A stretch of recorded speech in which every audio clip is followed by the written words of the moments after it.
الحمد للہ رب العالمین الحمد للہ کما هو أهله الصلاة والسلام على سيد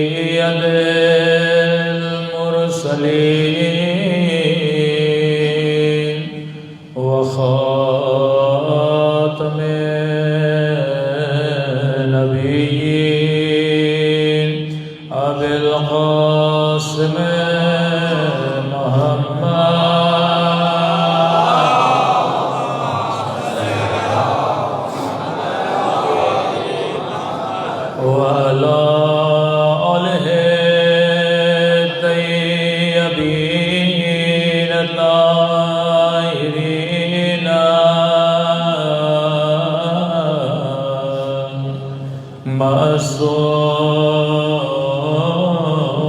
معصومین سب مل کے دعائیں سرکار اللہم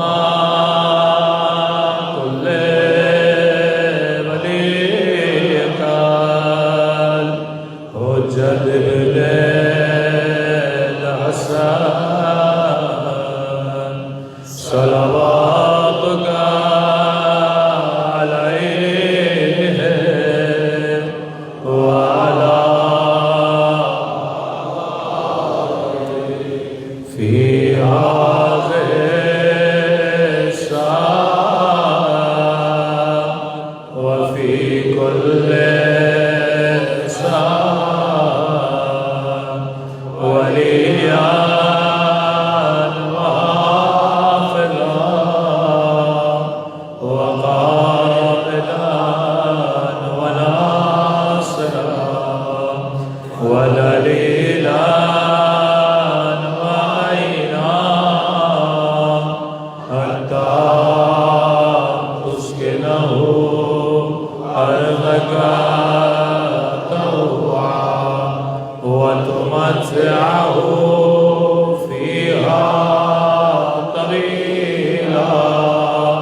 برحمتک یا راحمین صلوات پڑھیں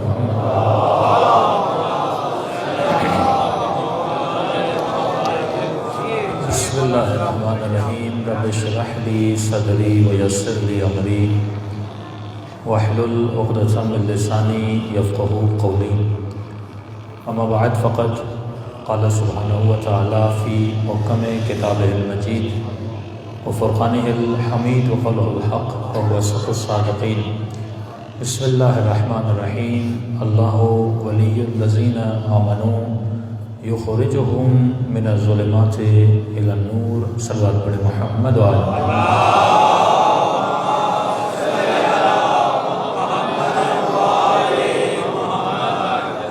دعا ہے کہ پروردگار عالم ہم سب کی عبادتوں کو اپنی بارگاہ میں قبول فرما دے اور جس مقصد زندگی کی وجہ سے مجالس میں آتے ہیں اس مقصد میں بھی ہم سب کو کامیابی عطا فرما دے۔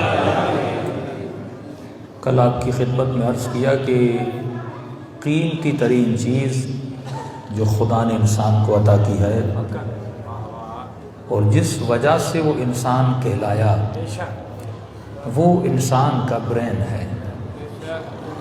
تبھی فرمایا کہ عظیم ترین چیز کو عظیم ترین رب کی دربار میں جھکا دو۔ ظلم کبیر کفر عظیم تب ہوتا ہے جب بندہ اپنی پیشانی کسی ایرے غیرے کے سامنے جھکا دیتا ہے۔ ہر گناہ قابل معافی ہے لیکن اس پیشانی کو رب کے علاوہ کسی کے در پہ جھکانا یہ گناہ اور ظلم عظیم ہے۔ اور عرض کیا کہ انسان جو کچھ بھی ہے وہ وہی ہے جو اس کے ذہن میں ہے۔ اب مجمع میں مختلف لوگ بیٹھے ہیں اور سب کی ڈریسنگ الگ الگ ہے، کوئی داڑھی رکھتا ہے، کوئی نہیں رکھتا، کوئی فرینچ کٹ ہے، اور آج کل خنجر والی بھی داڑھی چل رہی ہے۔ ہاں، تو مختلف آپ لوگوں کے آپشنز دیکھیں گے، کسی نے شلوار قمیص پہنی ہوئی ہے، کسی نے جینز پہنی ہوئی ہے، کسی نے اسی جینز کو پھاڑا بھی ہوا ہے۔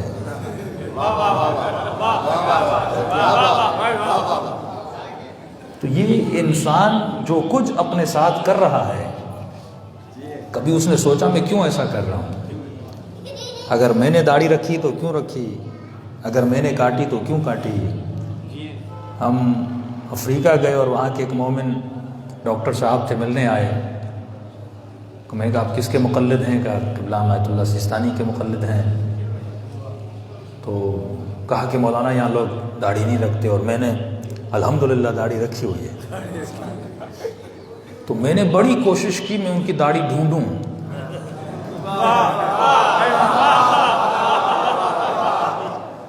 تو میں نے کہا مجھے تو آپ کی داڑھی نظر تو نہیں آ رہی، کہاں ہے؟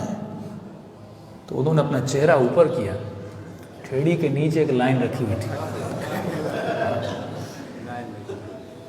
تو یہ لوگوں کی ایکٹیویٹیز ایسی کیوں ہیں کہ کوئی جینز پہن رہا ہے، کوئی کپڑے پہن رہا ہے، کوئی کس طرح، کوئی کس طرح۔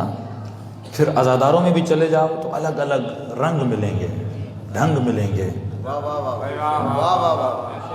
کوئی بالیوں والا عزادار، کوئی کڑوں والا عزادار، مختلف لوگ ملیں گے۔ میں غلط اور صحیح کی اس وقت بات نہیں کر رہا، سوال یہ ہے کہ یہ جو کر رہا ہے کیوں کر رہا ہے؟ اگر اس نے بالی پہنی ہے تو کیوں پہنی؟ اگر کسی نے 15 انگوٹھیاں پہنی ہوئی ہیں تو کیوں پہنی ہوئی ہیں؟ اگر اس نے جینز پہنی ہیں تو کیوں پہنی ہے؟ تبھی فرمایا تمہاری قیمت یہ دماغ ہے، یہ برین ہے، کیونکہ جیسا مٹیریل تو یہاں پہ ڈالتا ہے ویسا سنگھار تو اپنی باڈی پہ کرتا ہے۔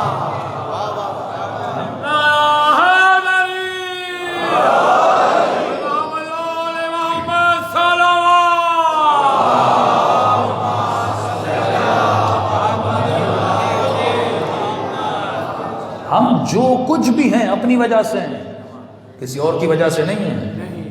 میں شیعہ ہوں اپنی وجہ سے، میں سنی ہوں اپنی وجہ سے، میں وہابی ہوں اپنی وجہ سے۔ تو یہ وہ مین پوائنٹ تھا جس کی طرف اہل بیت انسان کو روشناس کرنا چاہ رہے تھے کہ تمہاری قیمت یہ تمہارا برین ہے۔ اب ذرا سوچ، تو اس برین میں جو انفارمیشن ڈال رہا ہے کس سے لے رہا ہے؟ جس بک کو پڑھ رہا ہے اس کا رائٹر کون ہے؟ جس مووی کو دیکھ رہا ہے اس کا پروڈیوسر کون ہے؟ جس ڈرامے کو دیکھ رہا ہے اس کا ڈائریکٹر کون ہے؟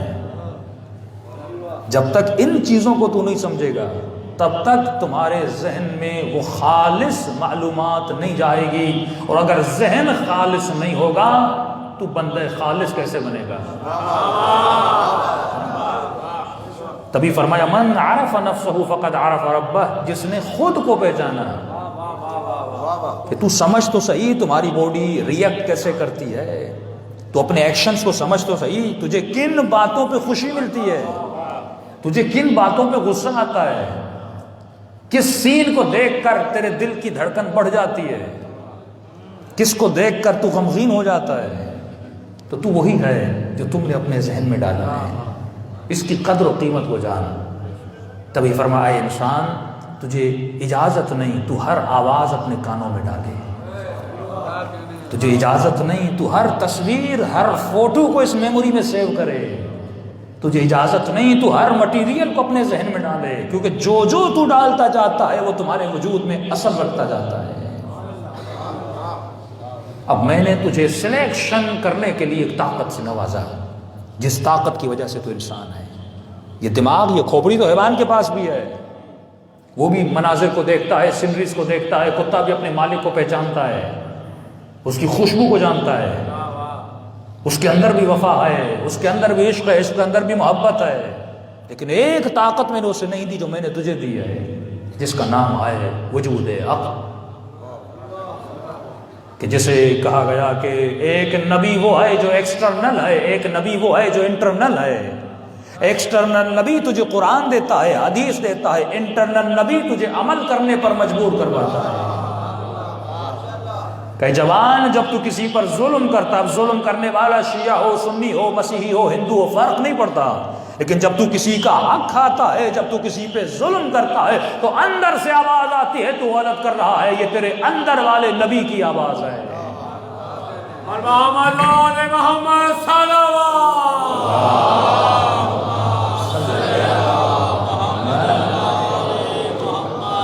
اب اس نبی کا تجھے خیال کرنا ہے کہ کہیں اس نبی پر دوسری طاقتیں غالب نہ آ جائیں۔ تو اسد اللہ الغالب کا ماننے والا ہے، تیرے اوپر غالب علی کی ولایت ہونی چاہیے۔ تو میں نے کہا نا ولایت کا مطلب یہی عقل ہے۔ اہل بیت تجھے عقل دے رہے ہیں۔ تو میں نے ایک سمپل سی بات کی، اگر کسی جوان کو فار ایگزامپل اگر کسی ڈاکٹر سے انسپائر ہے تو کہتا ہے مجھے بالکل اس ڈاکٹر کی طرح بننا ہے، مجھے اس لیڈر کی طرح بننا ہے، مجھے اس مولانا کی طرح بننا ہے، ہاں مجھے خمینی بننا ہے، مجھے فلاں جو بھی ہو، مجھے فلاں ایکٹر کی طرح بننا ہے۔ تو وہ کیا کرتا ہے؟ اسے فالو کرتا ہے۔ تو کبھی کبھی دیکھتے ہیں بولتا بھی اس کی طرح ہے، چلتا بھی اس کی طرح ہے۔ مطلب تم جس کو جتنا دیکھتے ہو اس کا رنگ تیرے وجود میں آتا جاتا ہے۔ تو سوال یہ ہے کہ اگر آج تیرے وجود میں رنگ علی نظر نہیں آ رہا، اس کا مطلب تو علی کو نہیں دیکھ رہا۔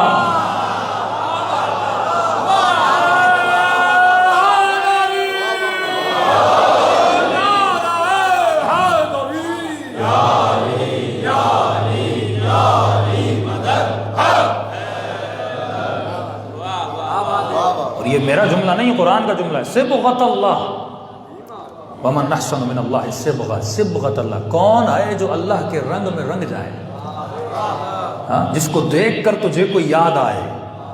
ہاں کبھی کہتے نا، مجھے اکثر کہتے ہیں مولانا آپ میں آپ کے چچا کا رنگ نظر آتا ہے۔ تو کبھی بچپن سے بڑے ہوئے ہیں تو رنگ تھوڑا بہت ہم نے پکڑ لیا ہے، لیکن ایک ہوتا ہے ظاہر کا رنگ پکڑنا، ایک ہوتا ہے باطن کا رنگ پکڑنا۔ یہ رنگ کیسے پکڑا جاتا ہے؟ اس کی ہم ایسے مثال دیتے ہیں کہ اگر آپ لکڑی کا اپنا رنگ ہے اور اگر اس لکڑی کو آگ میں ڈال دو، لوہے کو آگ میں ڈال دو، تو جتنا وہ اس میں پکتا رہتا ہے پھر اس کا رنگ پکڑتا رہتا ہے۔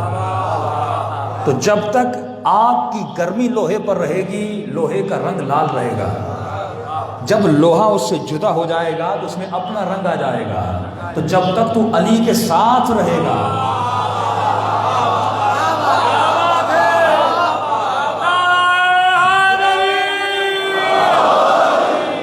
مسلمان تجھے بھی تاریخ اسلام میں یہ دیکھنا ہے، یہاں نبی کا انتقال ہوا، کون نبی کے ساتھ رہا اور کون سقیفہ میں بھٹکتا رہا۔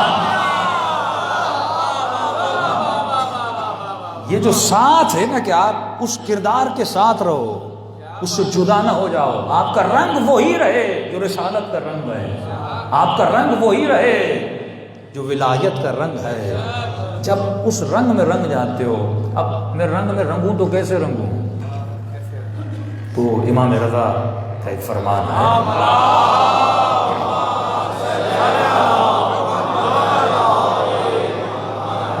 بڑا فرماتے ہم اور ہمارے شیعہ کس طرح ہیں؟ فرمایا ہم ہیں بے منزلت بدن، جملوں پہ غور کیجئے، امام کے جملے ہیں، ہم ہیں بدن، ہمارے شیعہ ہیں اس کا سایہ۔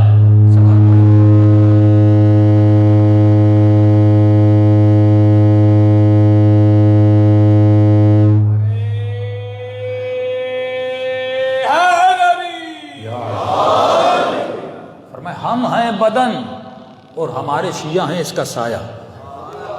اہل بیت جب کوئی مثال دیتے ہیں تو مثال پر بھی غور کیا کرو۔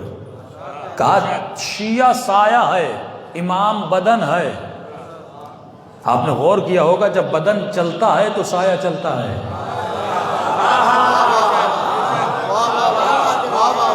سائے کا اپنا ارادہ نہیں ہوتا، اگر بدن کھڑا رہے سایہ بیٹھا رہے آپ کہو گے یہ میرا ہے ہی نہیں۔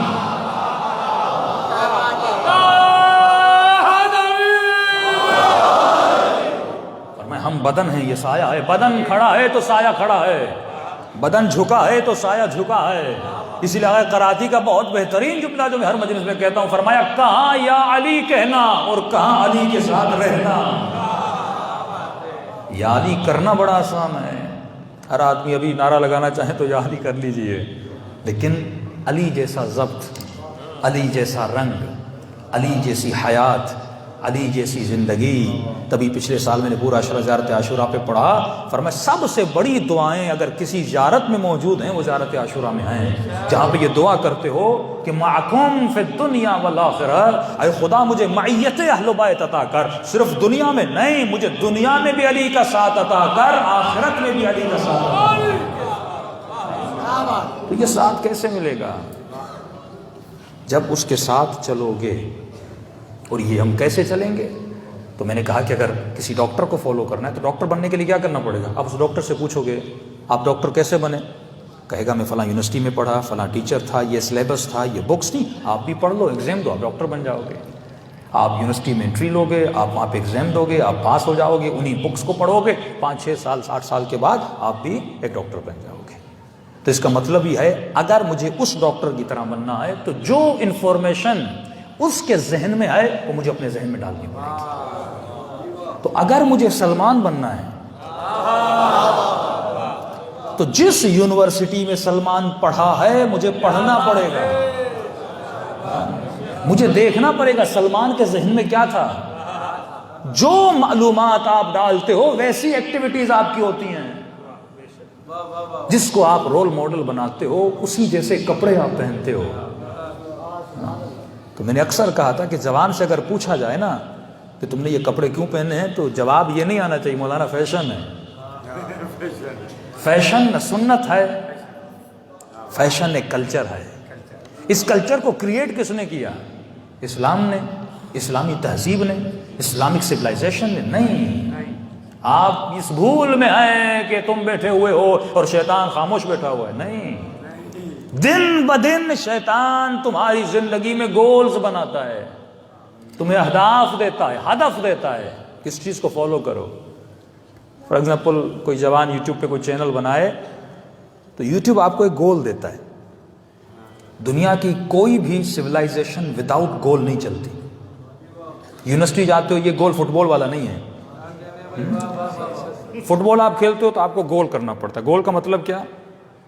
ایک چیز رکھی جاتی ہے اور 11 کھلاڑیوں کی کوشش ہوتی ہے کہ بال کہاں ڈالی جائے، اس چیز کے اندر، یہ ان کا گول ہوتا ہے۔ 2.5 گھنٹہ 90 منٹس کی گیم اسی پہ ہوتی ہے کہ کون اپنی بال کو اس دروازے کے اندر ڈال دیتا ہے۔ تو خدا بھی تمہیں گول دیتا ہے، وہ 90 منٹس کی گیم ہے، خدا تجھے کبھی 50 سال دیتا ہے، کبھی 60 سال دیتا ہے، کہ تو اس دروازے میں داخل ہونا چاہتا ہے یا کوشش کرتا ہے جو دروازہ در علی ابن ابی طالب ہے۔ یہ کہوں جو دروازہ جنت ہے، اس در میں تو داخل ہونے کی کوشش۔ بھائی ایک فٹ بالر 90 منٹس جب ایک گیم کھیلتا ہے تو آپ سے سوال ہے، جب وہ گیم کھیلتا ہے کیا ایسے ہی گھر سے اٹھ کے آ کے گیم کھیل دیتا ہے؟ آپ 20 منٹ تو دوڑ کے دکھاؤ، ٹریڈ مل گھر میں لے لو، 7 منٹس آپ ریگولر مجھے دوڑ کے دکھاؤ۔ اتنا مشکل ہے، میں جسٹ 7 منٹس کی بات کر رہا ہوں، 4 منٹس بھی آپ دوڑ گئے تو آپ کے لیے نام، اس کے لیے اسٹمنا کی ضرورت ہوتی ہے۔ وہ جب 90 منٹس کسی فٹ بال کے گراؤنڈ میں آ کر گیم کھیلتا ہے، اس سے پہلے اس نے 90 ڈیز محنت کی ہوتی ہے، تب جا کے اس کا اسٹمنا بنتا ہے، تب جا کے وہ دوڑ سکتا ہے، تب جا کے اس باڈی کی تھکن پر کنٹرول کر پاتا ہے۔ تو انسان تجھے بھی 60 ایئرز اس دنیا میں دوڑنا ہے اور اللہ کے گول کو اچیو کرنا ہے۔ تو دنیا کی گیموں میں بھی گول ہوتا ہے۔ تو سوال یہ ہے تم نے کوئی گول، اب وہ فیک گول ہے، اللہ تجھے ریئل گول دیتا ہے، جس گول سے تجھے سکون ملے گا، جس سے جنت ملے گی، جس سے ابدی زندگی ملے گی، جس سے معیت اہل بیت ملے گی، جس سے دنیا کی آنکھ بند ہوگی تو مرنے کے بعد علی کی زیارت ملے گی۔ تب اس گول کے لیے بھی تجھے محنت کرنی ہے۔ آج ہماری محنت کیا ہے؟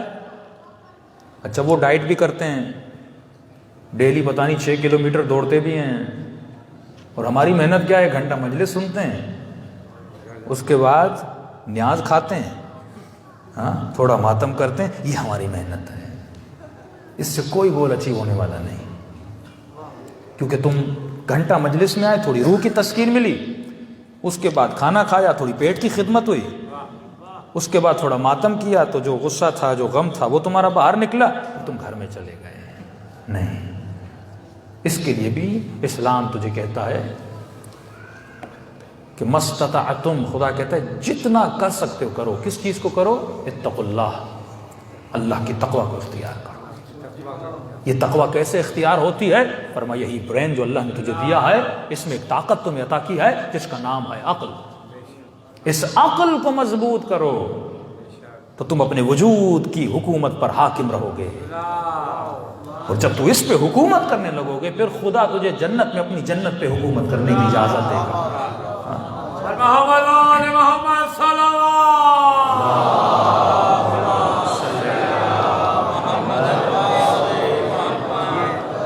تو عقل کیا ہے؟ کل میں نے آپ کو بتایا، عقل نام ہے لغت میں گرہ لگانے کا، کسی چیز کو باندھنے کا، اور جس کو بالکل سمپل کر کے آپ کو سمجھاؤں، عقل بریک کا نام ہے۔ جب آپ بریک لگاؤ، رائٹ ٹائم پہ رائٹ ڈیسیجن لو۔ عربی کا ایک جملہ ہے اہم اور مہم، امپورٹنٹ اینڈ موسٹ امپورٹنٹ کے فرق کو جان سکو، کہ اس وقت میرے لیے اہم اور مہم کا فرق، کہ فرمایا کربلا میں جس نے مہم کو اہم سے تشخیص دی وہ حسین کے ساتھ تھا، لیکن کربلا میں کیسا بھی تھا، شب عاشور امام حسین کے ساتھ ہے، لیکن صبح عاشور آقا حسین کو یہ کہہ کر چلا گیا کہ مولا میرے بچے بھوکے ہیں، میں ان کو کھانا دے کے واپس آتا ہوں۔ بچوں کو کھانا کھلانا بھی ضروری ہے، لیکن اس سے زیادہ ضروری کیا تھا؟ یہ سوچ میں نہیں آیا کہ حسین کے بچے پیاسے ہیں، حسین کے بچے بھوکے ہیں۔ یہی اہم اور مہم کا فیصلہ، امپورٹنٹ اینڈ موسٹ امپورٹنٹ میری زندگی میں کیا ہے؟ اس وقت امپورٹنٹ مجلس سننا ہے یا کل میرے ایگزام ہے، ایگزام کی تیاری ہے؟ دو چیزیں ہیں نا۔ اس وقت امپورٹنٹ حسین کی مجلس میں بیٹھنا ہے یا مسجد سے اذان کی آواز آ رہی ہے مجھے نماز پڑھنی ہے؟ انہی چیزوں میں ہم اٹک جاتے ہیں، فیصلہ نہیں لے پاتے، اور عام سا مومن آپس میں لڑتا پڑتا ہے، حسین کی مجلس افضل ہے، وہ کہتا ہے نماز افضل ہے۔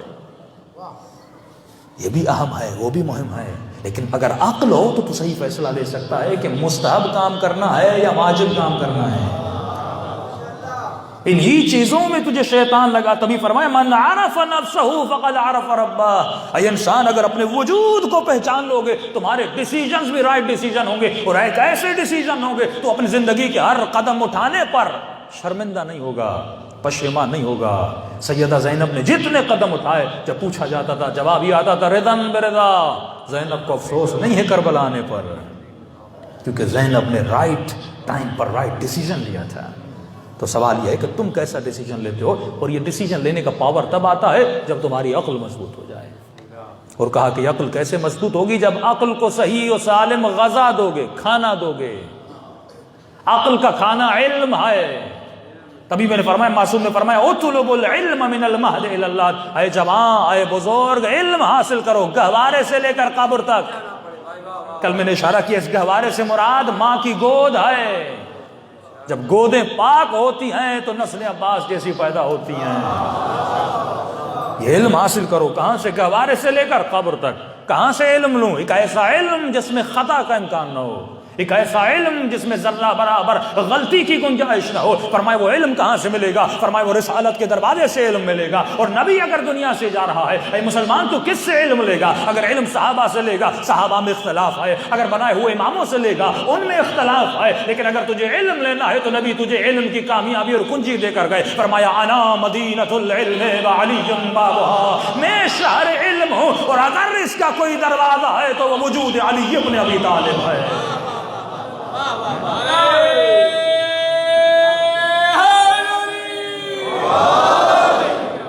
یہ وہ در ہے جہاں سے تجھے علم ملے گا۔ اور میں یہ لطیفہ بھی ہے لیکن حقیقت بھی ہے کہ اگر کوئی قوم جاہل ہو، جہالت سب سے بڑی بیماری ہے۔ اچھا جہالت کرتی کیا ہے؟ معصومین نے جہالت کو ظلمت کہا، علم کو روشنی کہا۔ ہاں؟ اللہ ولی الذین آمنوا یخرجہم من الظلمات، ان کو جہالتوں سے نکالے گا۔ نور مطلب عقل علم کی محفل کے اندر لائے گا۔ تو ایک آسان سا آپ سب سے سوال کروں. ایران کا ایک بادشاہ ہے نادر شاہ. اگر میں آپ سب سے پوچھوں کہ نادر شاہ کی قبر کہاں ہے تو شاید کسی کو پتا ہو. ہاں، اس کا مطلب آپ کو نہیں پتا. نہیں پتا کا مطلب یہ ہے کہ آپ کے ذہن میں اس مسئلے کی ظلمت ہے، اندھیرا ہے. اندھیرا مطلب کچھ بھی نہیں، کوئی چیز نظر نہیں آ رہی. اب کمال یہ ہے کہ اگر آپ کو پتا نہیں اور میں ممبر پہ یہ آ کر کہوں، فار ایگزامپل نادر شاہ کی قبر جو ہے وہ پیرس میں ہے، یا یہ کہوں شیراز میں، یا یہ کہوں اصفہان میں، تو آپ کہو گے سر یہ مولانا بول رہے ہیں تو رائٹ بول رہے ہوں گے. تو جب آپ کو علم نہیں ہو تو میں آپ کے ذہن میں رانگ معلومات ڈال سکتا ہوں. سمجھنے کے نہیں؟ بس آپ کو نہیں پتا سفر میں نماز قصر ہوتی ہے کہ نہیں ہوتی ہے. آپ نے کہا مولانا سفر میں نماز کیسی پڑھوں، مجھے پتا نہیں، میں نے غلط مسئلہ آپ کو بتا دیا. مسلمانوں کو پتا نہیں تھا کہ نماز رسول نے کیسی پڑھی تھی.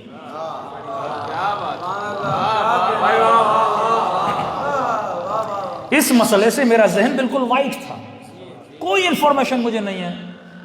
تو یہ کس سے پوچھتا ہے؟ مفتی سے پوچھتا ہے. اب مفتی کی انفارمیشن رائٹ یا رانگ ہے مجھے نہیں پتا. اب جو کہے گا میں کروں گا. اب قیامت کے دن رسول کہ تم نے مثلا ہاتھ باندھ کے پڑھی، ہاتھ کھول کے پڑھی، میں نے تو ایسے پڑھی نہیں تھی. تو آپ یہ کہو گے یا رسول اللہ فلاں مفتی نے کہا. تو رسول یہ نہیں کہیں گے تم نے مفتی کی سنی کیوں، کہیں گے تم نے تحقیق کی تھی، وہ رائٹ تھا یا رانگ تھا. یہ جنگ ہے، امام میں حق تھا یا امام باطل تھا.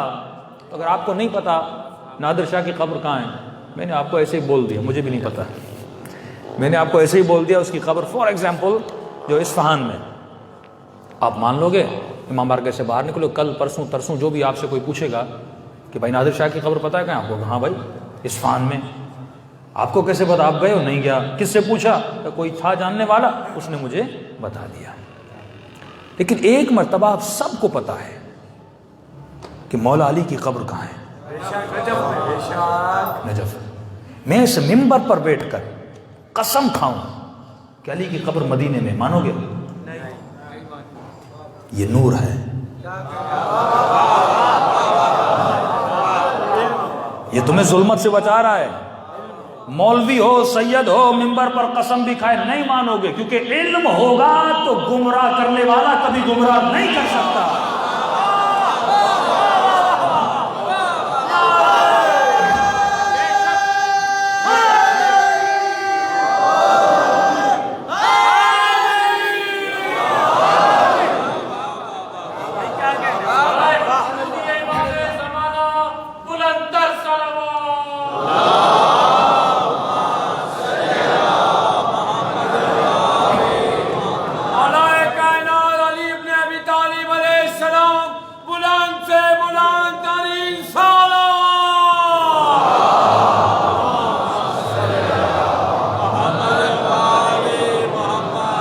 یہ وہ نور ہے جہاں خدا تجھے لانا چاہتا ہے.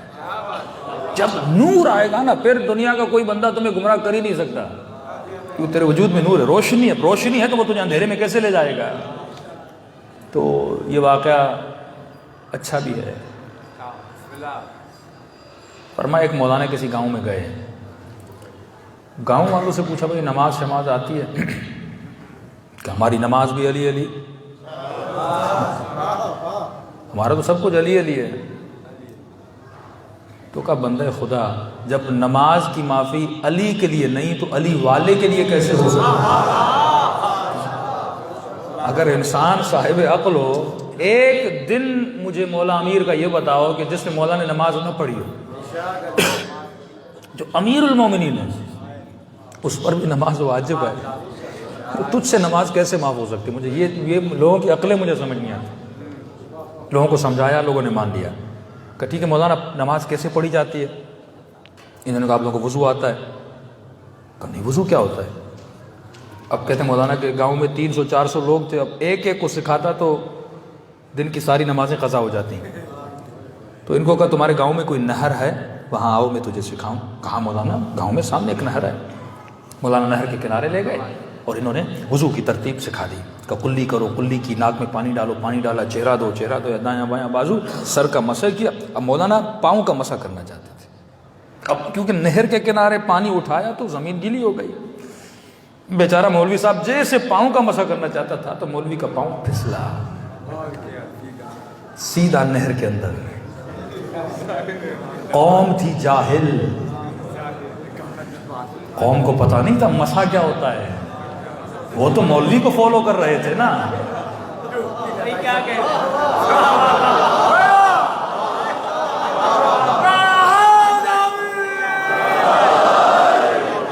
وہ تو مولوی صاحب کو فالو کر رہے تھے. اور مولوی پانی میں جیسے کہ ان سب نے سمجھا یہ بھی وضو کا حصہ ہے. تو ساری قوم پانی کا, جب جاہل قوم کا مولوی پھسلتا ہے تو پوری قوم پھسل جاتی ہے.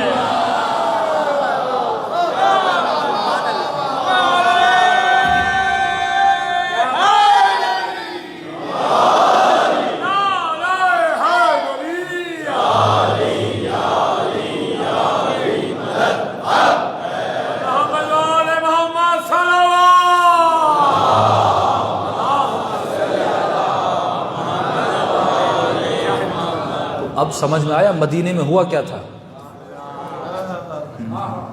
جب جہالت میں بھرے مسلمانوں کے رہبر پھسلے تو پورا مدینہ پھسل گیا. ایسے واقع کربلا نہیں ہوا. لیڈرز پھسلے تھے, قبیلوں اور عشیروں کے رؤساء پھسلے تھے. مجھے نہیں سمجھ آتی کیوں آج پاکستان کا معاشرہ اور پاکستان کا مسلم اس عرب کے معاشرے کو نہیں سمجھ پاتا. بھیا ایک ایم پی ایم این اے بنتا ہے کہ قوم کا وڈیرا اور قوم کا ریس بول دیتا ہے نا فلاں کو ووٹ دو, پورا گاؤں پھسلتا ہے کہ نہیں پھسلتا؟ ہوتا ہے کہ نہیں ہوتا؟ یہ فلانا قوم کا رئیسانی قبیلہ پتہ نہیں فلاں قبیلہ فلاں قبیلہ, سارے لوگ اس وہیں طرف جاتے ہیں. کوئی عقل اور شعور سے نہیں سوچتا میں جسے ووٹ دے رہا ہوں وہ قابل بھی ہے کہ نہیں ہے. وہ اسے دنیا کی اسمبلیوں میں بھیج دیتے. تو اگر مسلمانوں نے ان کو نبی کے منبر پہ بھیج دیا تو مجھے تعجب کیوں ہو.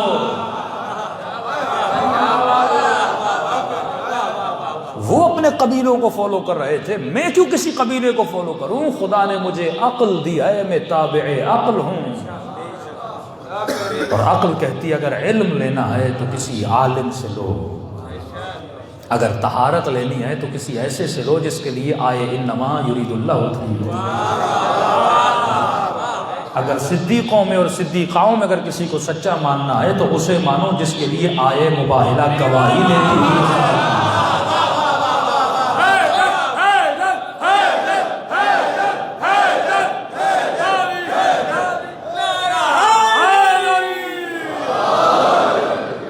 معیار ایک وہ عقل ہے جو خدا نے دی ہے, دوسری وہ عقل ہے جس کا نام علم وحی پروردگار عالم ہے جو قرآن ہے. تو انسان اس کی قدر و قیمت کو جان جو انفارمیشن ڈال رہے ہو. اور سب سے بڑا ظلم جو مسلمانوں نے خود پر بھی کیا اور اپنے بچوں اور نسلوں پر بھی کیا, وہ ظلم یہ تھا کہ اگر میں مجلس پڑھوں اور میری مجلس آپ کو سمجھ میں نہ آئے, آپ کس سے پوچھو گے؟ مجھ سے پوچھو گے نا. مولانا آپ نے یہ جملہ کہا, اس کا مطلب کیا تھا؟ تو میں کہوں گا میرا مطلب یہ تھا. لیکن اگر آپ یہ نہ کرو, میری مجلس مجمع سے پوچھو, مسجد کے مولوی سے پوچھو, تو 10 باتیں نکل آئیں گی, 10 فرقے نکل آئیں گے. یہ 72 فرقے اس لیے نکلے کیونکہ لوگوں نے الگ الگ لوگوں سے باتیں پوچھی. بھائی بات میں نے کہی ہے تو مجھ سے پوچھو. سب سے بڑا ظلم یہ ہوا کہ کہا نبی نے تھا من کنت مولا, رسول نے کہا کہ من کنت مولا فہذا علی مولا, جس کا میں مولا اس کا علی مولا. اب لوگ مولا کا مفہوم نبی سے نہیں پوچھ رہے, مفتی سے پوچھ رہے ہیں.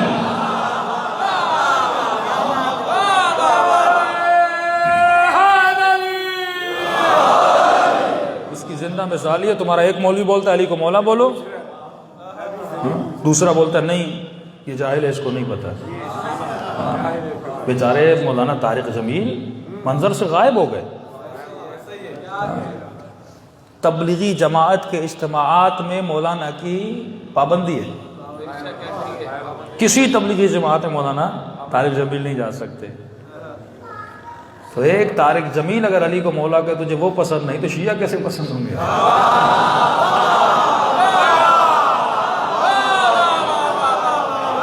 تو یہ وہ تعصب ہے جو امام المتعصبین کا شیطان اپنا عالم، یعنی تم جب تک وہ کہو جو ہمیں پسند ہے تو ہم مانیں گے، لیکن اگر تم نے کوئی ایسی بات کی نا جو میرے مزاج کے اگینسٹ ہے، اچھا کہ ہمارے اندر بھی مزاج ہے، ہمارے اندر بھی مزاج ہے کہ مولانا ایک ایسی تقریر کریں ہم نے آج تک سنی نہیں، صدیوں سے۔ اچھا یہ بھی سائیکولوجسٹ نے یہ ثابت کیا کہ جس چیز کو آپ زیادہ سنتے ہو نا اس کا نشہ ہو جاتا ہے آپ کو، اس کے ہارمونز آپ کی باڈی میں بنتے ہیں۔ اس کی زندہ مثال یہ ہے کہ جو لوگ انٹیلیجنس ایجنسیز میں کام کرتے اور لوگوں کو ٹارچر کرتے تھے تو ان کو کہا جاتا تھا آپ ایک قسم کا ٹارچر نہ کرو، مثلا ڈیلی بیسس پہ آپ ایک آدمی کو صرف مارتے جا رہے ہو، پاؤں میں مار رہے ہو، کہا آفٹر 40 ڈیز 50 ڈیز یہ مارنا اس کی باڈی میں کچھ سیلز بنتے ہیں، ہارمونز بنتے ہیں، اس کے لیے نشہ بن جائے گا، اب جب تک مارو گے نہیں اسے مزہ نہیں آئے گا، تو کہا ٹارچرز کو بدلتے رہو، ڈیفرنٹ ٹارچرز ہو تاکہ اس کو تکلیف ملے۔ بالکل اسی طرح جب ہم کوئی چیز سنتے ہیں، اگر میں اب اس میں قباحت نہیں ہے، اگر میں ذکر علی سن رہا ہوں تو ہو سکتا ہے میرے ہارمونز ایسے بن جائیں، یہ ذکر میری عادت بن جائے، ہو سکتا ہے میں ڈیلی بیسس پہ نماز پڑھوں، یہ نماز پڑھنا میرے سے ہارمونز ڈیولپ ہو جائیں، یہ میری عادت بن جائے۔ تبھی فرمایا ہماری عبادت عادت سمجھ کے نہیں، قربت کی نیت سمجھ کے کیا کرو۔ اور یہ ٹاپک آج کا نہیں ہے لیکن صرف اشارہ کر رہا ہوں، بعض لوگوں کو علی علی کرنے کی عادت ہو جاتی ہے۔ کیا ہو جاتی ہے؟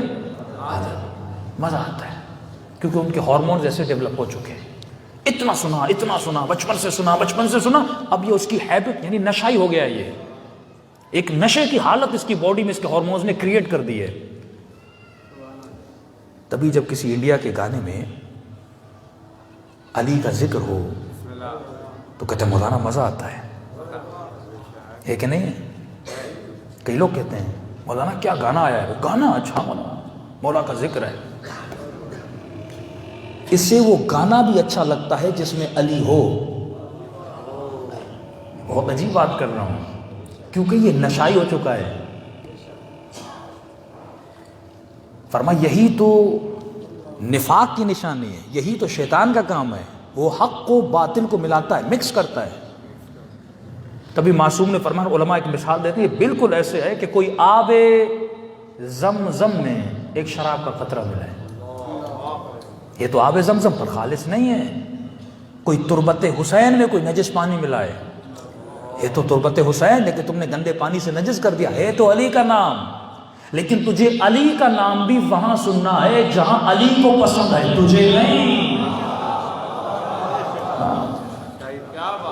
کبھی کبھی ہم نشے کے عادی ہو جاتے ہیں، کئی لوگ ہم نے دیکھے جو بھنگ پی کر بھی علی علی کر رہے ہیں۔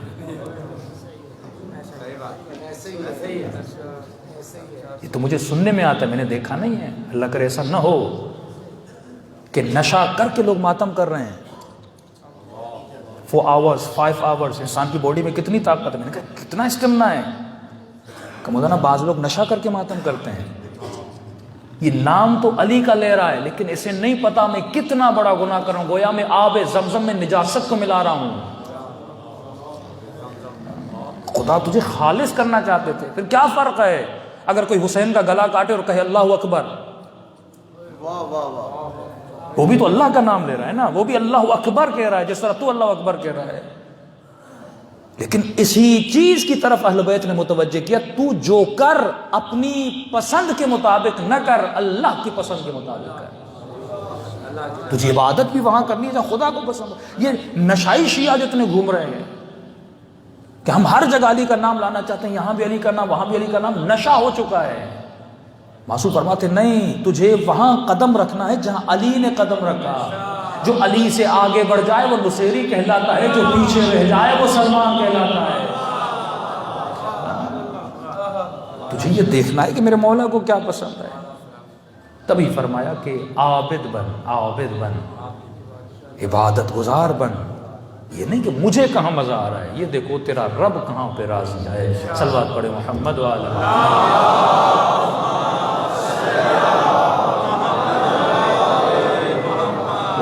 فرجہم۔ تو یہ تبھی ہے کہ انسان اپنی ایکٹیویٹیز پر غور کرے، مرکز محور پروردگار عالم ہے۔ آپ کیا سمجھ رہے ہیں کہ آقا حسین کو مزہ آ رہا تھا جب سکینہ کو پیاسا دیکھ رہے؟ لیکن یہ دیکھ کر حسین راضی تھے کہ میرا رب راضی ہے. حسین کی زندگی کا گول توحید، دین کو بچانا. ہماری زندگیوں کا گول یہی ہے کہ اس کائنات پہ نظام الہی، حکومت الہی کو نافذ کرنا. کائنات کا بندہ اللہ اکبر کا نعرہ بلند کرے. پچھلے سال میں نے مجلس میں کہا تھا یہی جو ہم کلمہ پڑھتے ہیں اسی پہ آپ غور کیجئے کہ مسلمان کہتا ہے کہ لا الہ الا اللہ، کوئی خدا نہیں سوائے اللہ کے. تو میں نے کہا آپ نے بھی لا الہ الا اللہ کہا، اور انگلینڈ میں بیٹھے ایک کرسچن نے لا الہ الا اللہ نہیں کہا، انڈیا میں بیٹھے ایک ہندو نے لا الہ الا اللہ نہیں کہا، چائنا میں بیٹھے ایک بدھسٹ نے لا الہ الا اللہ نہیں کہا. تو اگر میں نے لا الہ الا اللہ کہا تو میری زندگی میں اور اس کی زندگی میں کوئی ڈفرنس تو ہو. یہ لا الہ الا اللہ مجھے کیا دے رہا ہے کہ میں لا الہ الا اللہ بولوں؟ اگر لا الہ الا اللہ مجھے کچھ بھی نہیں دے رہا، اس کا مطلب لا الہ الا اللہ کا کوئی فائدہ ہی نہیں ہے. اگر علی ولی اللہ مجھے کچھ بھی نہیں دے رہا، یعنی اب وہاں سے آ کر مسلمانوں میں آئے، ایک مسلمان صرف محمد رسول اللہ کہتا ہے، شیعہ علی ولی اللہ کہتا ہے. اس کا محمد رسول اللہ اور میرا علی ولی اللہ کہنا، اس علی ولی اللہ نے میری زندگی میں کون سا ایفیکٹ ڈالا ہے؟ اس لا الہ الا اللہ نے میری زندگی میں کون سی تبدیلی لائی ہے کہ میں اس کافر کو یہ کہوں کہ تم نے نہیں کہا، میں نے کہا، لہٰذا میں تم سے بہتر ہوں؟ ایسی کون سی چیز میری زندگی میں ہے کہ میں پروف کروں ہاں میں تم سے بیٹر ہوں؟ جبکہ میرا کاروبار بھی اسی جیسا، میری رشوت لینا بھی اسی جیسی، میرے کام بھی اسی جیسے، میرا کردار بھی اسی جیسا، میں ہوں ہی اسی جیسا. پھر اس لا الہ الا اللہ میری زندگی میں کیا لایا؟ علماء فرماتے لا الہ الا قولوا لا الہ الا اللہ تفلحوا، کہو لا الہ کامیاب ہو جاؤ. اے خدا میں تو کامیاب نہیں ہوا، یہ معاشرہ تو کامیاب نہیں ہوا، یہ مسلمان جو ایک دوسرے کو چیر پھاڑ رہے ہیں یہ تو کامیاب نہیں ہوئے کہ انہوں نے کہا ہے مانا نہیں ہے. سب کہو لا الہ الا اللہ، اس کا ایک بہت بڑا فلسفہ ہے اگر انسان اس فلسفے کو سمجھ لے.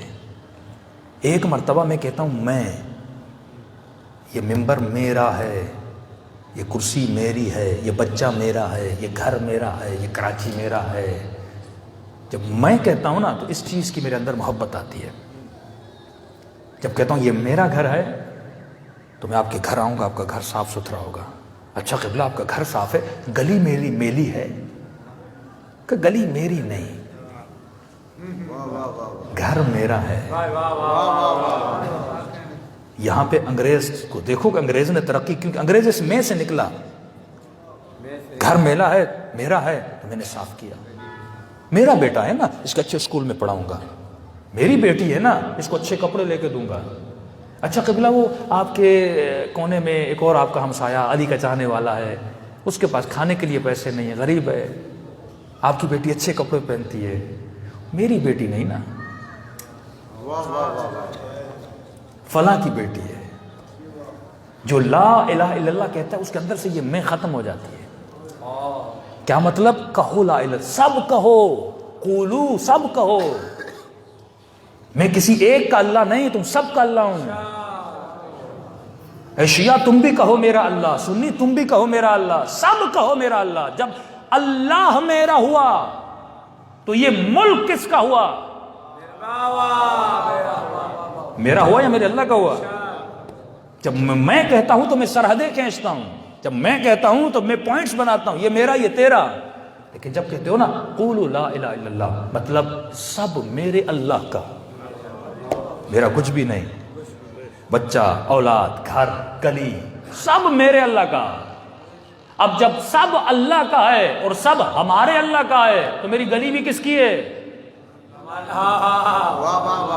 میرے اللہ کی ہے. میرا گھر بھی کس کا ہے؟ میرے اللہ کا ہے. میرا روڈ بھی کس کا ہے؟ میرے اللہ کا ہے. جب تیرے اللہ کا ہے تو سب مل کے صاف کرو نا.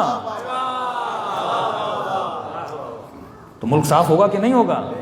پولوشن ختم ہوگی کہ نہیں ہوگی؟ سب یہی سمجھیں گے یہ ہمارے اللہ کا ہے. جب ہمارے اللہ کا ہے تو صاف کرو، پھر گلی بھی، پھر گھر بھی، پھر وہ بچہ جو کونے میں یتیم پڑا ہوا ہے میرے اللہ کا ہے اور اللہ میرا ہے. جب وہ میرے اللہ کا ہے اور اللہ میرا ہے تو میں اس پہ خرچ کروں گا کہ نہیں کروں گا؟ اب سمجھ آیا کہ مولا علی سفرے سے حسن کا لقمہ اٹھا کے یتیم کو کیوں دے رہے ہیں؟ کیونکہ جس طرح حسن اللہ کا ہے اسی طرح وہ یتیم بچہ بھی اللہ کا ہے. رات کے اندھیروں میں اٹھ کر لی ابن ابی طالب، اتنا درد، اتنا احساس، غریبوں کو کھلا رہے ہیں، کیونکہ علی نے لا الہ الا اللہ کے کانسیپٹ کو سمجھا تھا۔ تبھی جب گھر پہ حملہ ہوتا ہے، مولا ان مسلمانوں کو دیکھ رہے ہیں ظلم کرنے آ رہے ہیں، لیکن یہ بھی دیکھ رہے ہیں یہ اللہ کے بندے ہیں، ان کی ہدایت علی کی ذمہ داری ہے۔ اگر یہاں پر علی نے جذبات سے کام لیا تو آج جعفر طیار کی امام بارگاہ میں یہ مومن بیٹھے نہ ہوتے، آج یہ مجلس نہ ہو رہی ہوتی۔ تو ایک قطرے نے، اہل بیت کے خون کے قطرے نے کائنات میں ہدایت کو پھیلا دیا۔ ہدف کائنات کو سمجھو، ہدف خلقت کو سمجھو، ہدف یہی ہے تو اپنے لیے نہیں آیا، تو اپنے رب کے لیے پیدا کیا گیا ہے۔ صلوات پڑھے محمد و آل محمد۔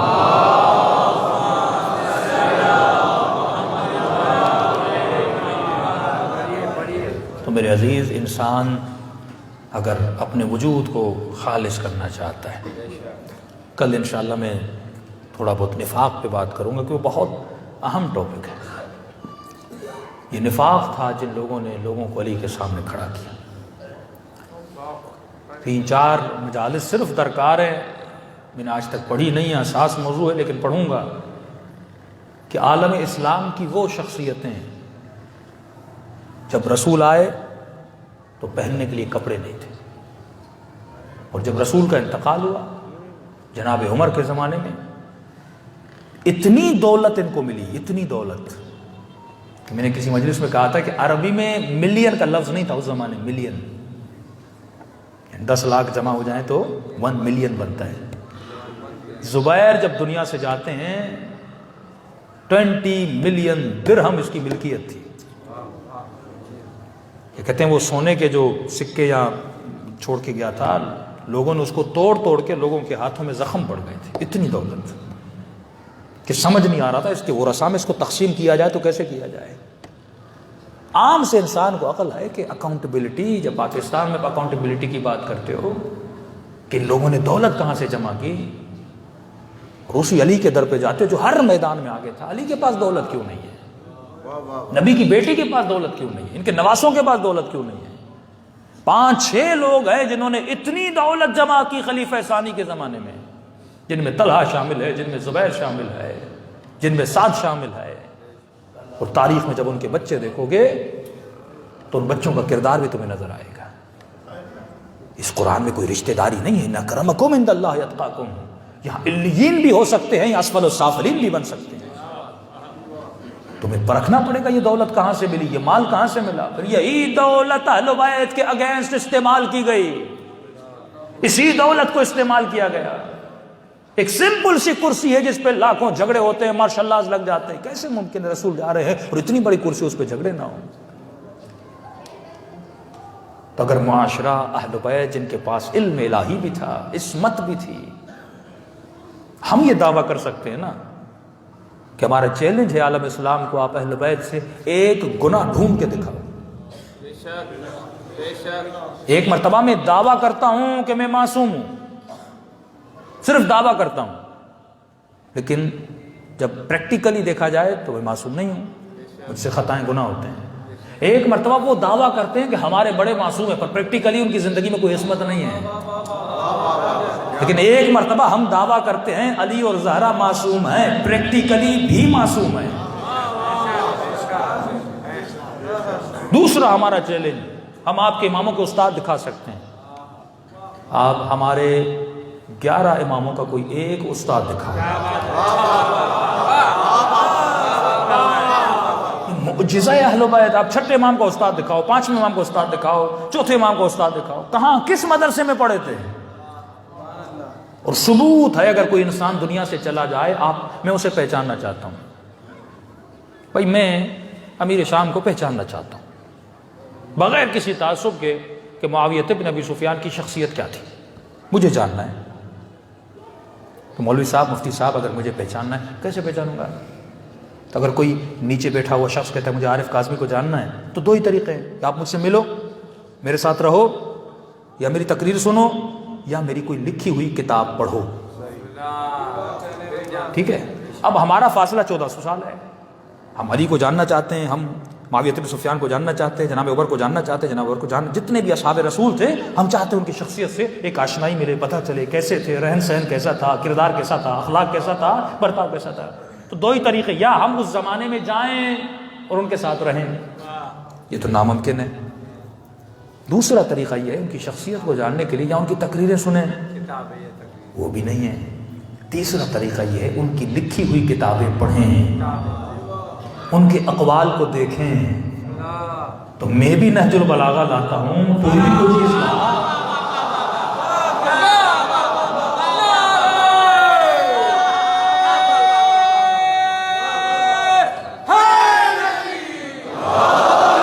ایک ٹاپک اختیار کرتے، مثلا ٹاپک اخلاق، میں اخلاق کے بارے میں اپنے تمام تر ائمہ کے اقوال لاتا ہوں کہ معصوم نے کیا فرمایا، انسان اخلاق کیسے حاصل کرے، میں بھی لاتا ہوں، تو بھی لا۔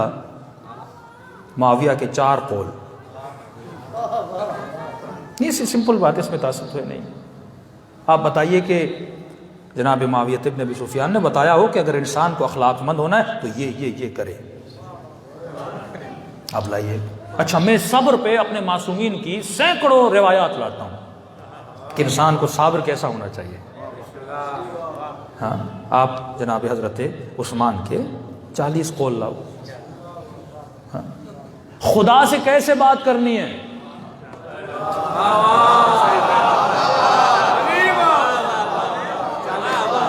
میں امام حسین کی دعائے عرفہ لاتا ہوں، میں امام سجاد کی دعائے ابو حمزہ سمالی لاتا ہوں، میں مولا علی کی مناجات لاتا ہوں، دعائے کمیل لاتا ہوں۔ آپ بھی حضرت عمر کی کوئی دعا لائیے،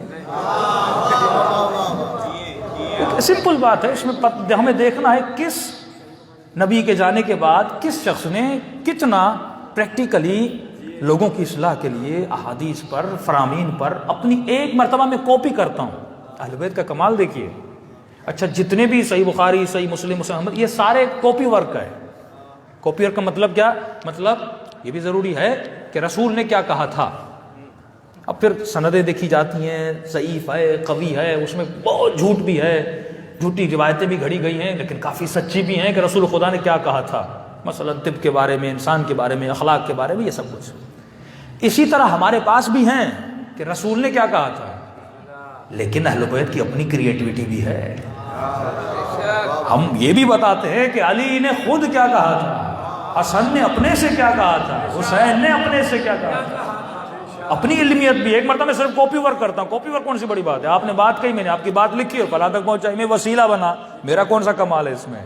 ایک شرف یہ ہے کہ میں نے آپ کی بات وہاں تک پہنچائی، مجھے ثواب ملے گا، لیکن میرا اپنا ذہن بھی تو ہو، میری اپنی علمیت بھی تو ہو۔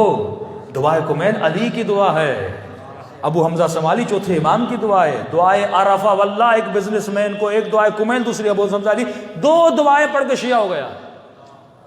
میں آج لوگ کہتا ہوں اب کیوں اتنے جھنجھٹوں میں پڑھتے ہو، غلط تبلیغ میں، تبرع کے کسی ایسے طریقے میں چلے جاتے، اس کے بجائے کہ ہم اسے شیعہ بنائیں، اسے دور کر دیتے ہیں۔ سمپل زندہ معجزہ اہل بیت کا، زندہ معجزہ اہل بیت کی دعائیں ہیں، میں کہہ رہا ہوں زندہ معجزہ ہے۔ اگر واقعاً کوئی حقیقت طلب اور حقیقت جو کوئی شخص ہو، آپ اسے ایک دعائے کمیل دو کہ یہ مولا علی کی ہے۔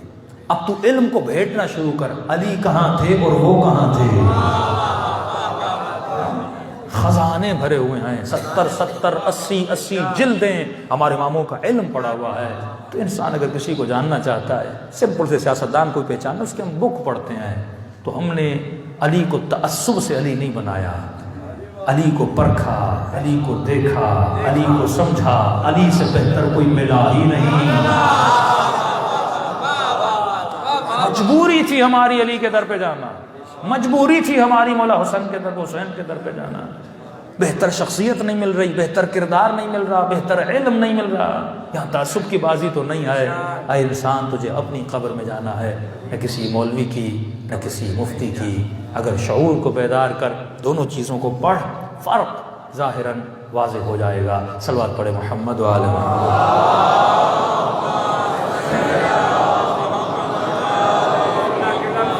میری درخواست بھی آپ سے یہی ہے کہ اگر مکتب اہل بیت کو پڑھانا چاہتے ہیں، طریقے بدلیے، تھوڑا اپڈیٹ ہو جائیے۔ پرانے طریقوں پہ ہم چل رہے ہیں۔ تبرع کا مطلب یہ نہیں کہ ہم لعنتیں بھیجیں، گالیاں دیں، کمپلیٹلی ان لوجیکل طریقہ ہے۔ اگر کوئی انسان کسی کے لیے عقیدہ رکھتا ہے میں گالیاں دوں گا، دور ہو جائے گا۔ لوجیکل طریقہ یہ علمی ماحول بناؤ، اس ماحول میں اسے بٹھاؤ، علمی گفتگو کرو۔ فار ایگزامپل اپنے دوستوں کو جو اہل سنت سے ہیں، دیوبند ہیں، بریلوی ہیں، بٹھاؤ، کب ایک ٹاپک ہم فار ایگزامپل آپ کو پتہ ہے کہ کمیونزم کیسے بڑھا تھا، پڑھیے ان چیزوں کو، تاریخ میں اسٹڈی کریے۔ چائنا میں صرف ایک دن میں 20,000 اسٹڈی سرکل ہوتے تھے، 20,000 اسٹڈی سرکل کا مطلب کیا؟ 10 جوان 15 جوان جمع ہوتے تھے اور کمیونزم پہ بات کرتے تھے کہ کمیونزم اچھا ہے، لبرلزم اچھا ہے، جتنے سسٹمز آئے کون سا سسٹم اچھا ہے۔ آپ جوانوں کو بٹھائیے، کہو ہم بات کرتے ہیں کہ رسول خدا دنیا سے چلے گئے، بہترین آپشن کیا تھا فار دا خلافہ، بیسٹ آپشن کیا تھا خلافت کے لیے، اس پہ ڈسکشن کرو، یقیناً کسی نہ کسی نتیجے پہ پہنچو گے، بغیر تعصب کے۔ دونوں کتابیں رکھو، تاریخ کو پڑھو، سالبی کو پڑھو، تبری کو پڑھو، تمام تر چیزوں کو پڑھو، اور واللہ حق آپ کے ساتھ ہوگا، کیونکہ مولا فرماتے ہیں کہ نحن ابناء الدلیل، اے علی کے چاہنے والے تجھے غصے کرنے کی ضرورت نہیں ہے کیونکہ تیرے پاس دلیل ہے۔ غصہ تو وہ کرے نا جس کے پاس دلیل نہ ہو، اور آپ کے مارنے کی وجہ بھی یہی ہے، علمی میدان میں بھی آپ کو مار نہیں دے سکتے، عملی میدان میں بھی آپ کو مار نہیں دے سکتے۔ اور آج عالم اسلام کی بات کر رہا ہوں، عالم اسلام میں، اور عالم اسلام میں اگر کوئی وقت کا سب سے بڑا شیطان اور دجال کہیں یا دشمن کہیں، وہ اگر کسی سے ڈرتا ہے تو کس سے ڈرتا ہے؟ شیعوں سے ڈرتا ہے۔ ہاں، مطلب کل کے مرہب بھی علی سے ڈر رہے تھے اور آج کے مرہب بھی علی سے ڈر رہے ہیں۔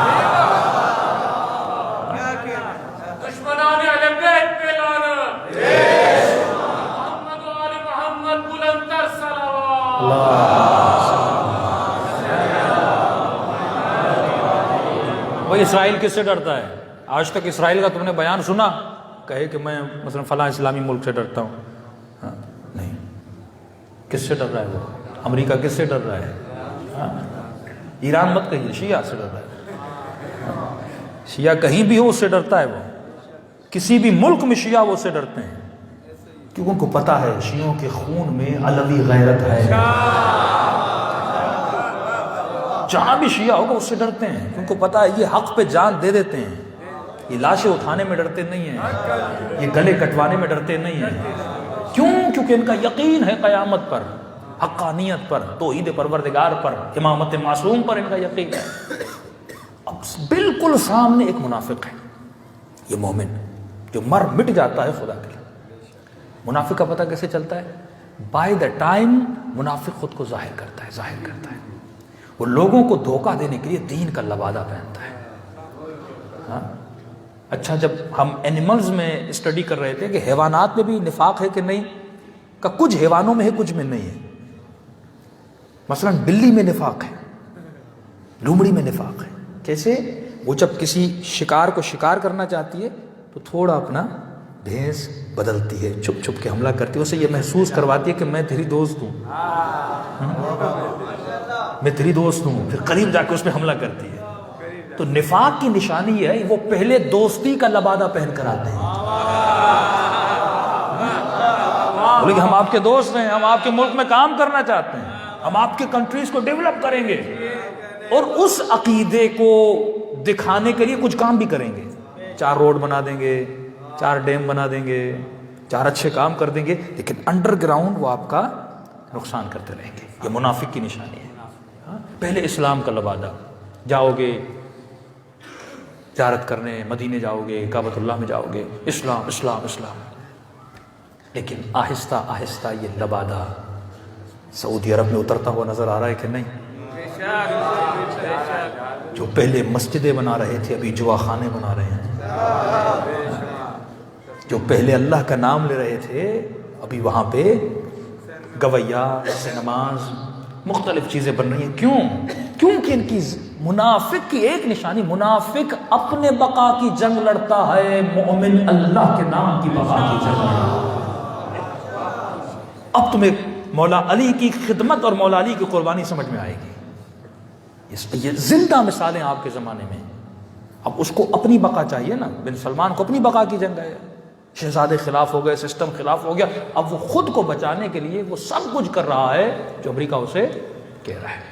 اب وہ جو اسلامی فیس تھا اس کو بدل کے ایک لبرل فیس بنتا جا رہا ہے، سنیما کھل رہے ہیں، جوا خانے کھل رہے ہیں، ڈانسرز کو بلایا جا رہا ہے، آہستہ آہستہ وہ پابندیاں، وہ جو اسلامی قوانین تھے ہٹائے جا رہے ہیں۔ کیوں؟ کیونکہ اس کی زندگی کا مقصد ہے میں بچ جاؤں۔ لیکن آؤ ذرا کربلا کے میدان، آؤ ذرا مدینے کی اس گلی میں جہاں پہ زہرا کا گھر ہے، کہیں نظر آ رہا ہے کہ وہ خود کو بچا رہے ہیں؟ واللہ کہیں نظر آ رہا ہے وہ خود کو بچا رہے ہیں؟ کربلا میں نظر آ رہا ہے وہ خود کو بچا رہے ہیں؟ پوری زندگی لگا دی کہ دین بچ جائے، تو بچ جائے، تیرے بچے بچ جائیں، تیرے ماؤں بہنوں کی چادریں بچ جائیں، اے جوانوں تیری غیرت بچ جائے، حیا بچ جائے، عفت بچ جائے، پوری زندگی اس میں لگا دی۔ یہ عباد الصالحین کی نشانی ہے۔ سوال یہ ہے تم نے بھی دین کے لیے کیا قربانی دی؟ قیامت کے دن آواز آئے گی غضوا ابصارکم، سب سے پہلے جو شخصیت جنت میں جائے گی وہ جناب سیدہ ہے، سب سے پہلے۔ روایت صحیح السند، ناقہ پہ بی بی سوار ہوں گی اور آواز آئے گی اے اہل محشر آنکھوں کو بند کر دو۔ حیا سے آنکھیں بند ہو جائیں گی اور عجیب روایت معصوم میں فرمائی آواز ڈائریکٹ آواز ہوگی، ڈائریکٹ، انڈائریکٹ نہیں ہوگی۔ ایک مرتبہ خدا جبرائیل کے ذریعے سے پیغام بھجواتا ہے، لیکن قیامت میں جب آواز ہوگی خدا کلام کرے گا، خدا کلام کرے گا کہ اہل معاشر آنکھوں کو بند کر دو، محمد کی بیٹی آ رہی ہے۔ خدا کہے گا کہ زہرا بتا تجھے کیا چاہیے، تیری رضا کس میں ہے؟ تو واللہ اگر زندگی میں اس بی بی کو راضی کر لیا تو سمجھو خدا راضی ہے۔ تبھی فرمایا نا کہ جس نے زہرا کو راضی کیا اس نے محمد کو راضی کیا، اور جس نے محمد کو راضی کیا اس نے خدا کو راضی کیا۔ یہ اہل سنت شیعہ متفقہ حدیث ہے۔ کیا مطلب؟ اس بی بی کی رضایت میں خدا کی رضایت ہے اور کچھ بھی نہیں۔ اگر مسلمان صرف اس ایک حدیث اور روایت اپنے مفتی سے پوچھے کہ نبی نے کہا تھا کہ نہیں جس سے زہرا راضی اس سے میں راضی ہوں، اس کا اپوزٹ بھی تو دیکھو نا، زہرا کس کس سے راضی نہیں ہے، تو اس سے کیسے راضی ہو سکتا ہے؟ یا تو ہمیں کیسے انفسائز کر سکتا ہے کہ ہم ان سے راضی ہو جائیں جن سے نہ زہرا راضی ہے نہ رسول راضی ہے؟ اور میں کہوں گا بی بی میں تو اتنا ہی کر سکتا ہوں، اس مجلس میں آ سکتا ہوں اور وہ سیدہ کہیں میرے حسین کو راضی کریں، اور چھٹے امام کہیں کہ میرے بیٹے مہدی کو راضی کریں۔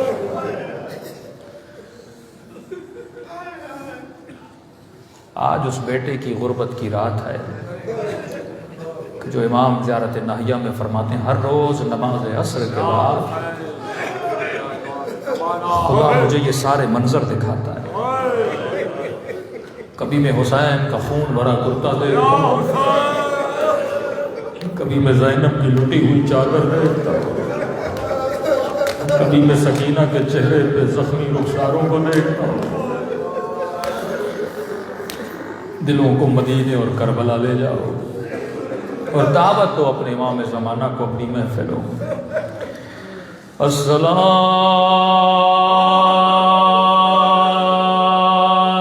علی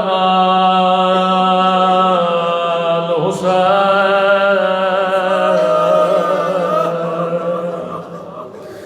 وعلی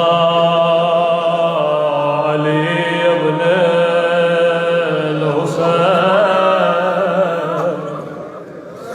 وعلی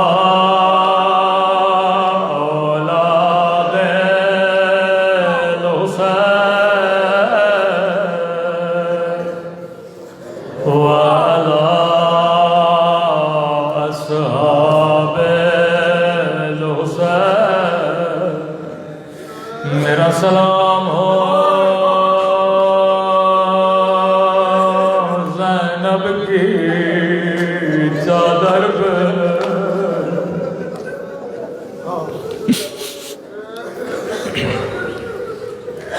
عزیزو یہ سلام میرے سلام نہیں، زیارت ناہیہ میں امام زمانہ کے سلام ہے۔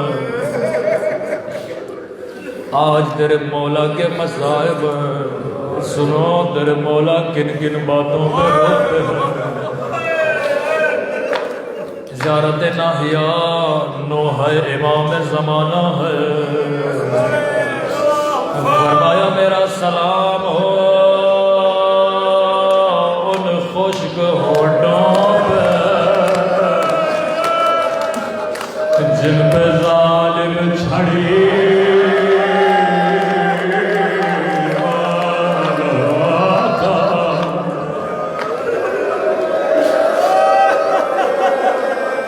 میرا سلام ہو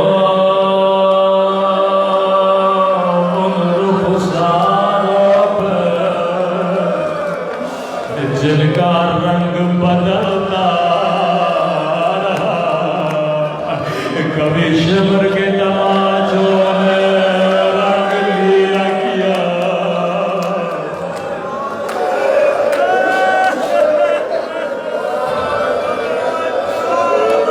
اگلا جملہ بڑا عجیب ہے، فرمایا میرا سلام ہو ان بیویوں پہ جن کے ہاتھوں کو ان کی گردنوں سے باندھا گیا۔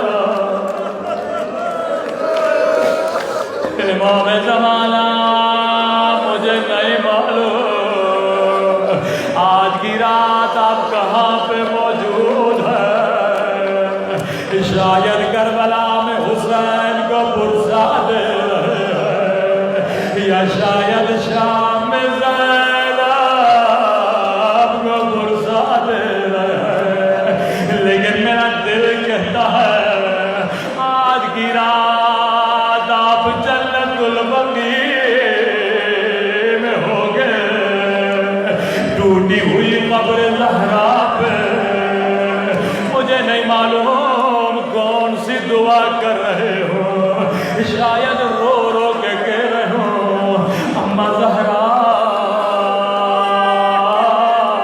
دعا کرو، ماں کی دعا بیٹے کے حق میں قبول ہوتی ہے، اماں دعا کرو میرا ظہور ہو، اس ظالم سے بدلا لو او جس نے آپ کی پسلیاں توڑی۔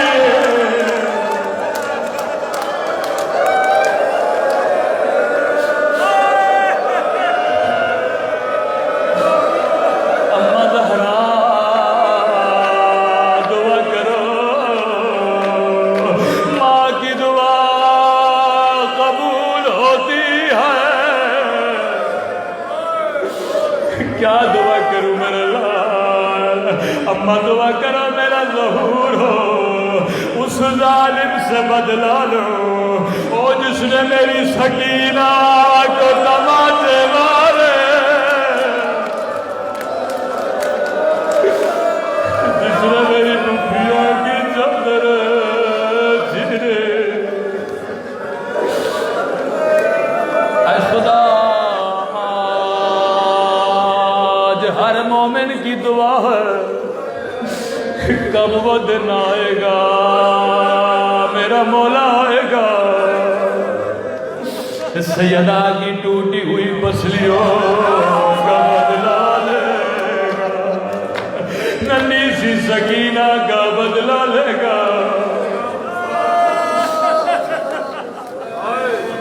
فرمایا ہر روز نماز عصر کے بعد میں اپنے دادا کا خون بھرا کرتا دیکھتا ہوں، مولا 1000 سال گزر گئے ابھی تک آپ رو رہے ہیں، مجھے نہیں معلوم علی کے دل پہ کیا گزرے۔ اللہ کسی شوہر کو یہ منظر نہ دکھائے جو علی نے دیکھا۔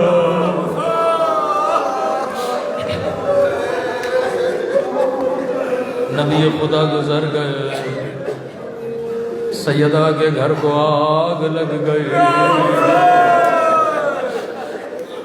بلال مدینے آیا، سیدہ کو سلام کرنے آیا، جب دروازے پہ پہنچا کیا دیکھا؟ در پہ آگ لگی ہے۔ دروازے پہ دستک دی، فضا باہر آئے کہ فضا خیریت تو ہے کہ دروازے پہ چلنے کے نشان کیسے؟ اب فضا بتائے تو کیسے بتائے کہ بلال یاد ہے جب تو غلام تھا؟ کہ فضا مجھے جواب دے، میں کیا پوچھ رہا ہوں، تم کیا کہہ رہی ہو؟ کہ بلال بتا، یاد ہے تو غلام تھا؟ ہاں فضا۔ بلال ظالموں نے تیرے ہاتھوں کو باندھا تھا۔ بلال یاد ہے؟ ہاں فضا۔ بلال تیرے سینے پہ پتھر رکھا تھا۔ ہاں فضا مجھے یاد ہے۔ بلال تیری پسلیاں ٹوٹی تھے، تو پسلیوں کا ٹوٹنا جانتا ہے۔ ہاں فضا مجھے یاد ہے کہ بلال بس تیرا کہو، او زہرا کی پسلیاں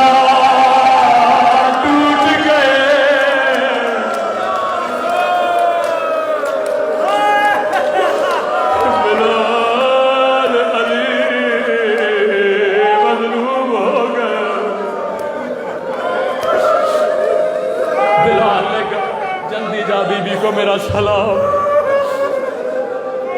فضا گھر کے اندر گئے، مولا بلال آیا ہے۔ جیسے سیدہ نے بلال کا نام سنا، اتنی محبت کرتی ہے سیدہ اپنے بابا سے محبت کرنے والا، کہ علی بلال کو کہو اذان دے۔ بابا کے جانے کے بعد میں نے اذان نہیں سنی۔ علی نے کہا بلال زہرا کہہ رہی ہیں اذان، کہ مولا رسول کے جانے کے بعد میں نے وعدہ کیا اذان نہیں دوں گا، لیکن اگر زہرا کہے میں وعدہ توڑ دیتا ہوں۔ او بلال تیری عظمت کو سلام، ایک بار کہا تو نے مان لیا۔ او 4 گھنٹے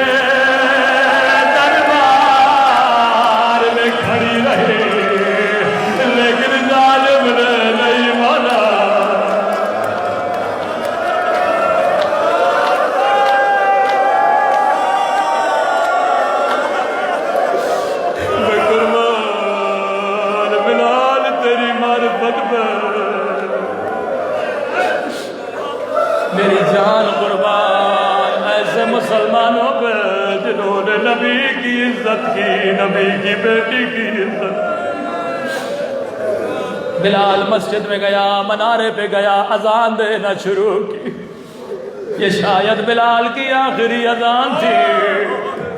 ایک مرتبہ بلال نے آواز بلند کی، اللہ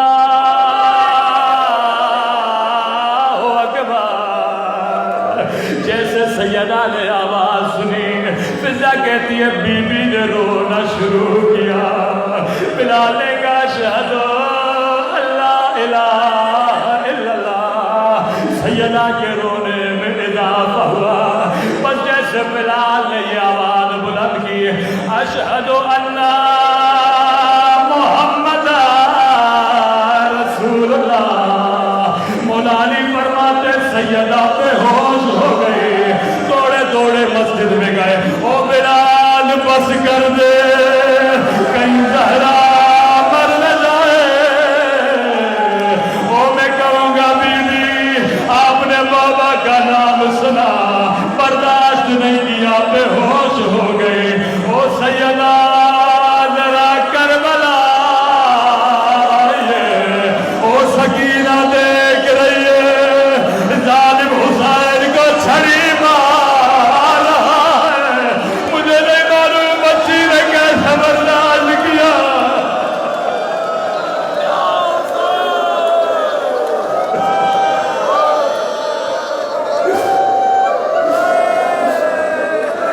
مجھے نہیں معلوم 4 سالہ بچی نے کیسے برداشت۔ اے خدا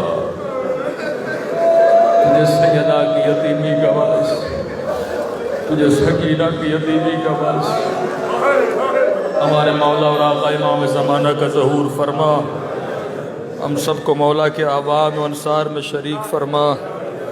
خدایا تب تک موت نہ دینا جب تک اپنے گناہوں سے معافی نہ کر لیں۔ پروردگارہ ان آنکھوں کو امام زمانہ کی زیارت نصیب فرما۔ پروردگارہ قیامت میں جناب زہرا کی شفاعت نصیب فرما۔ کئی مومنین نے تمام سے دعا کا، خدا ان کی دعاؤں کو قبول فرما۔ دعائے صحت ہے سید اجتبیٰ حسین صبا شہزاد حاجی صاحب افسار عامر اور جتنے بھی حاضرین کے بیمار ہیں، خدا بحق